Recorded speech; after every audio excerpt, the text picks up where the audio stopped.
Apex is the little brother of Titanfall, and despite not having pilot movement, you can still do some pretty cool movement tech within Apex. It's just a bit harder. So let's take a look at all of the major Apex movement tech, starting with something very simple, wall jumping. It's the easiest movement tech within Apex, and it uses the fact that Apex has a wall mantling mechanic, and all you have to do to wall jump is run at a wall at this angle, and just before you hit the wall, slide, and when you're mid-slide, jump onto the wall. At this point in the air, make sure to not press any movement inputs. The second your character mantles the wall, you jump off immediately. Do not mantle the wall for too long, or this will kill your speed. And if done successfully, congrats, you can now wall jump. Wall jumps can be used to get up to higher locations without having a climbing animation, or just to look cool or skill on enemies. And if you combine wall jumps with another movement tech I'll show you later in this video, you can just skip climbing animations overall. Let's move from one of the easiest movement techs to one of the hardest movement techs, super glides. Super glides look easy, but they're actually really hard to do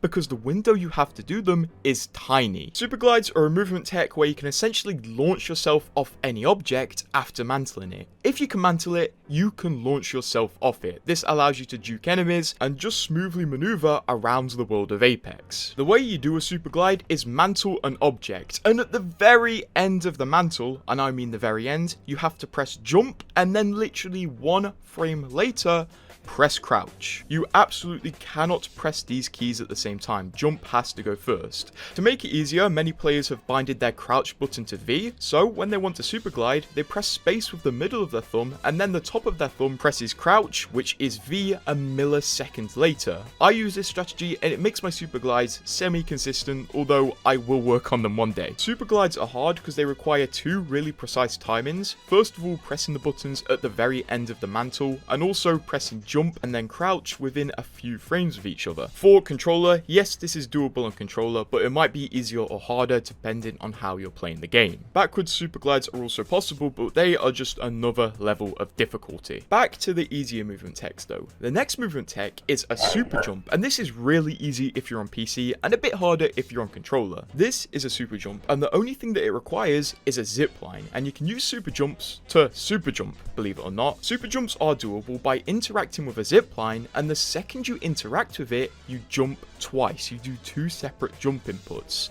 This is really easy on PC because people realized if they bind jump to scroll wheel down and then interact and pull scroll wheel down, you can super jump 100% of the time. It gets harder on console because the timing's a bit harder.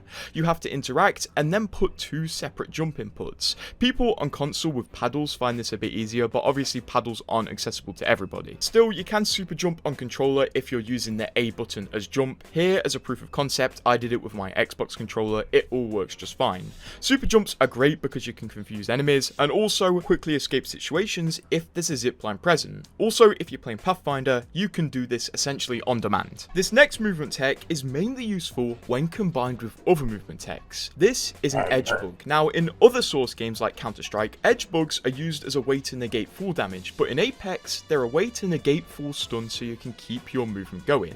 Edgebugs are essentially tiny slopes that stop you from taking full stun when you land. It's frequently doable when hitting the very edges of certain props. This can be done on things like the gravity cannon to stop your stun, or after certain falls. Edgebugging is essentially just hitting the edge of something and hoping you don't get stunned. The most famous and controversial movement tech that is in Apex is tap strafing. And this is controversial because Respawn have tried to remove it several times actually. I think I've genuinely lost count of the amount of times they've tried to remove it. But every time they choose to keep it in game because people love it so much and people get that mad at the prospect of it being removed. Tap strafing is essentially a method to preserve your momentum and immediately make turns while in midair. And if you don't understand what I mean, this is tap strafing. I jump off the jump pad and I just completely snap 90 degrees right and keep all of my speed. And if I tried to do this without a tap strafe, this is what it would look like. I would lose all of my speed and basically just fall to the ground. Tap strafes are technically doable on keyboard and controller, but they're 1,000 times easier on keyboard and mouse because of one simple thing. Tap strafes, much like super jumps, require you to stack a single input several times within a small window, and the input you stack with tap strafes is the W key. As to do a tap strafe, you have to slide, let go of your forward movement key, and then hold any side movement key, so A or D, and then you jump and then stack about 10 W inputs on top of each other within a second. And because for most humans it's impossible to spam W several times in a second consistently, most people, much like with super jumps, opt to bind their forward movement key to the scroll wheel so they can input several forward inputs within a second. So once again, to tap strafe, you slide, let go of forward, hold a key in the sideways direction you want to go into, jump, and then do your forward inputs. This can also be done off a jump pad with the double jump. Essentially it's the same. You hold a sideways direction key, hit the second jump, and then stack your forward inputs. This is technically possible once again by spamming the W key, but it's going to be way easier if you use a scroll. And as you've likely guessed by now, this is really hard to do on controller, and without external assistance it's essentially impossible, which is why Respawn tried to remove it in the past. Respawn did try to give controllers a way to tap strafe with this Octane perk where he can change momentum in midair, but it never really took off. And also, most of the ways controllers were able to tap strafe in the past have been patched. And currently, it seems like the only way to do it is have a PlayStation controller and essentially treat the touchpad as a scroll wheel. I believe Misery has the most updated guide here. Let's do a movement tech that's a bit more fun and a bit more recent, as have you ever gone off an Octane jump pad and wanted to triple jump instead of double jump? Well, this is possible with Sparrow. And no, it's not as simple as using his passive and then the second Octane jump. That's not how it works, as your passive isn't active until you touch a solid surface, aka the ground. But a few people discovered you can trick Apex into thinking you touched the ground by simply touching a wall for a very short amount of time. To demonstrate, here is a Sparrow triple jump. You jump off the jump pad, activate your double jump, and then hit a wall for a very short amount of time, wall bounce off it, and then you gain access to your Sparrow double jump. So this movement tech essentially requires a wall bounce in mid-air. This is easier than it looks. Go to the firing range and try this and you'll be able to learn how to triple jump really easily.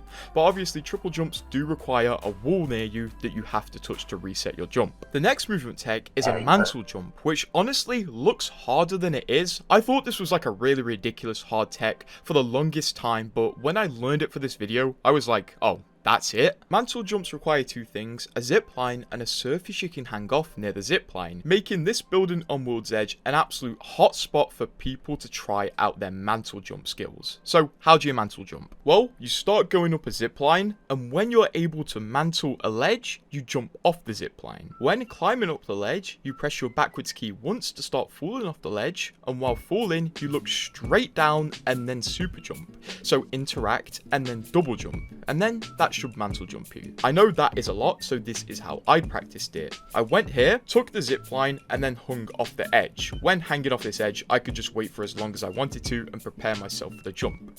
When I was ready, I would hold W, which is the forward movement key, and then press S once to cancel the climb, which would cause me to fall off the ledge. I would dart my mouse downwards and then super jump, and then it would work. This takes some practice, but you will get used to it. Your brain just needs to get used to doing so many things in such a short amount of time. But this is pretty fun to do. And once again, this is doable on controllers. And with the movement techs you've learned, you can just start using them in game and combining them together. So those are the fundamental movement mechanics of Apex. And if you want to hear about banned movement techs, subscribe.